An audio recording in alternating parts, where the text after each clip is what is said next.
ఎజికేలు సేవ గురించి మీరు చదివినప్పుడు ఆయన గ్రంథాన్ని చదువుతుంటే ఇది కూడా అర్థం కావాలి. ఇర్మియా కూడా ఇదే సందర్భంలో ఉన్నవాడు. దానియేలు అయినా ఎజికేలు అయినా, ఈ ఎజికేలు ప్రవక్త ఈయన కూడా బంధింపబడి బబులోను తీసుకువెళ్ళిన వారిలో ఒకడు.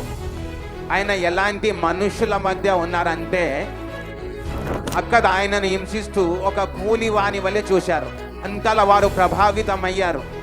కానీ వాక్యం ఏం చెబుతోంది అంటే ఆ బందీల మధ్య ఆయన కెబర్ నది ఒడ్డున ఉన్నప్పుడు ఆకాశం తెరుచుకుంది. ఊహించుకోండి, మీ మీద, మీ దేశం మీద ఒక పెద్ద సమస్య ఉంది అని, ఒక కష్టం వస్తుంది. కానీ మీకు దేవునితో సంబంధం ఉంది మరియు మీరు ప్రభుతో ఉన్నారు. అందరూ బాధపడుతున్నారు, ఏడుస్తున్నారు. కానీ మీకోసం ఆకాశం తెరుచుకుంటుంది. బైబిల్ చెప్తుంది మీరు దేవుని దర్శనం పొందుతారు అని. ఈ చుట్టూ ఎంత పెద్ద ఆర్థిక సమస్య వచ్చినా, కరువు వచ్చిన, షేర్ మార్కెట్ పడిపోయినా, వ్యాపారాలు నష్టమైన, మహమ్మారులు వచ్చిన, బిజినెస్ ఫెయిల్ అయినా, కోవిడ్ వచ్చినా, ఏదైనా వచ్చినా సరే దేవుడు ఈ గ్రంథాల ద్వారా చెబుతున్న సందేశం ఇదే.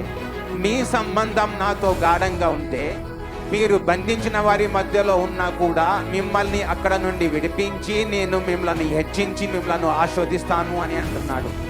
దేవునికి గట్టిగా కృతజ్ఞతలు తెలపండి.